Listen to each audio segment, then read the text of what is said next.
they keep experimenting with these kind of fleet armoured cruisers for the Royal Navy, and then, well, as covered earlier today, Duke of Edinburgh class 6-inch batteries basically useless.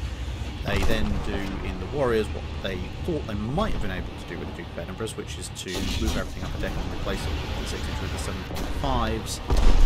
And then you have this weird hybrid of sort of single 9.2s and single 7.5s, and I'm thinking, no, this is bad. Either, like, if you replaced on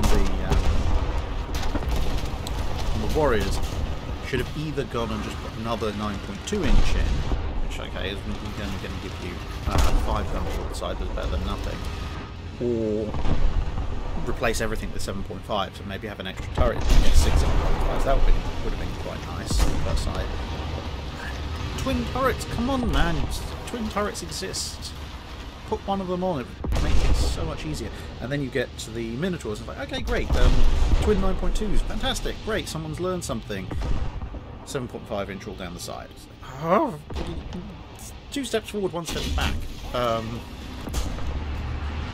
Yeah, the Minotaurs were almost there. Okay, so you've got the twins, okay, maybe you can't put twin 9.2s down the side, but we're going to kill you to put maybe 3 single 9.2s down the side along with your twins at either end. At that point you get 7 gun broadside, that would be so much better. Oh, it's just, yeah, so it makes it difficult, and weirdly enough, and don't even get me started with the French ones, you know, you've got the American ones with the 10-inch guns. If there's any favourite armoured cruisers, it's probably going to actually weirdly enough be the Italian Pisa class, because they basically just go, yeah, we're small pre-dreadnoughts. They're actually competitive with second-class battleships, and of course from that you get Georges Averof, which, yeah, I think Averof would probably be my one favourite armoured cruiser, because through its career and its design, apart from the fact it's kind of a complete hodgepodge of different elements, there's not a tremendous amount to pick apart on Averof's design. G. Fitch asks, Stuck One, what do you think? What impact do you think Prince Philip had on the Royal Navy, both while active and after he left service? So during his career, he didn't get the chance to advance to massively high rank. He got command of a small ship, but then obviously the Queen became Queen, and he had to go do that, and another job he did very well. So he had lots of, from the accounts of various people who served with him, etc., he had lots of small positive impacts on the Royal Navy while he was in active service.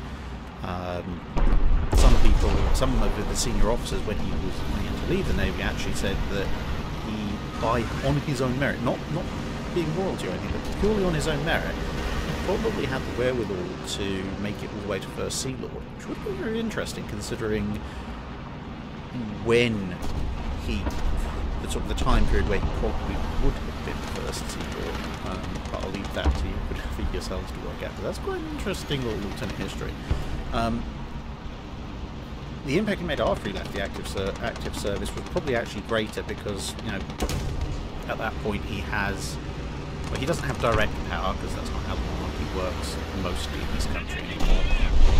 But the number of institutions and activities and everything, the morale boosting he did when he visited, because when he visited, a lot of the time, see, he really didn't like ceremony. A lot of the time, okay, if you forced him to sit down and have dinner with the senior officers, he'd have to, because that's what he had to do. But a lot of the time, from what I've gathered, a lot of the visits that he did to various Royal Marines, Royal Navy, etc., he'd just vanish off and go and talk with the regulars and leave the officers.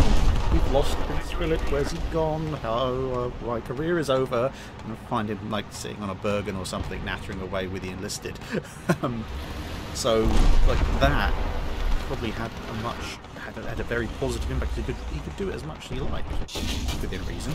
And obviously, he set up lots of foundations and charities and stuff, some of which directly. I mean, I'm still a big kid at heart. There is a big place in my heart for the T-Rex, as you can probably tell. But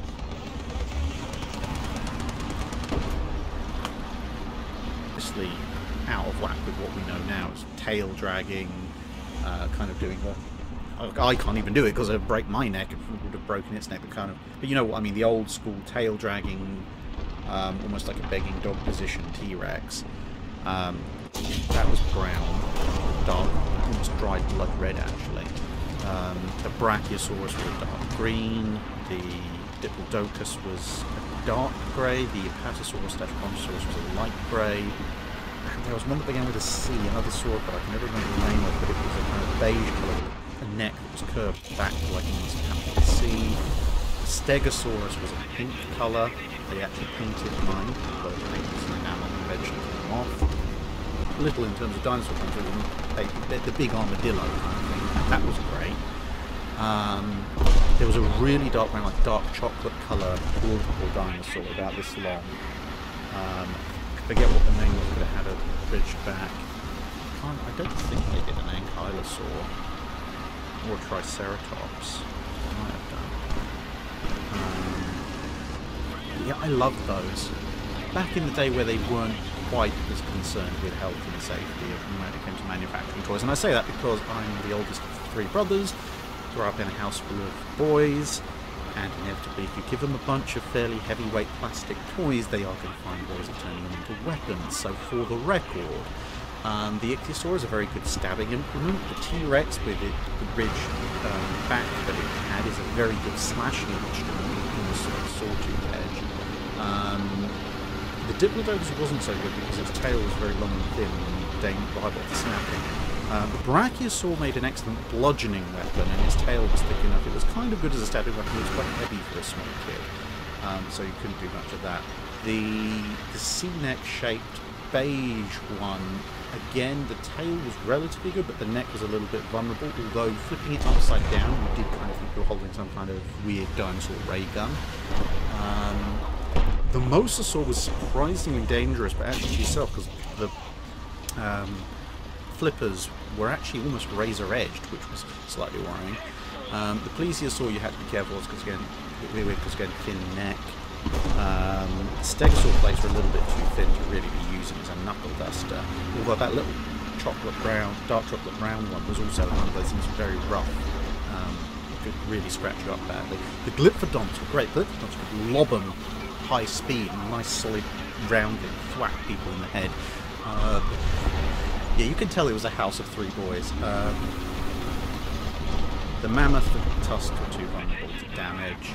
Oh, and the Apatosaur/Brontosaur, the light grey one, so it had a very weird curved neck. But that thing, again, grab it by the neck and good handle for hitting and whipping people with. I should probably stop before YouTube kicks me off, but oh, that brought back memories. Cool Seas, Victory at Sea, Black Sails, the 1/6000 scale stuff that I use for the various more detailed war games, some of which I've done on the channel, and the Jutland stuff, General Quarters 2, etc. But yeah, I think my entry to naval tabletop war gaming, as in at the time when I did the 18th century naval cooking, the reason I chose that was because the 19th and 20th century stuff, they had cans, they had refrigeration, so preparing that stuff, it's not a million miles removed from stuff that you might eat anyway. Whereas the 18th century stuff, because they didn't have those kind of things, but for a while everything was a little bit more removed, so it was a little bit more interesting. I may at some point go back and revisit, a lot of people seem to ask for that, the thing called French, Dutch, Russian, Danish, Scandinavian, Spanish rations, and where they might vary from what the British were given. But that'll be somewhat further down the line.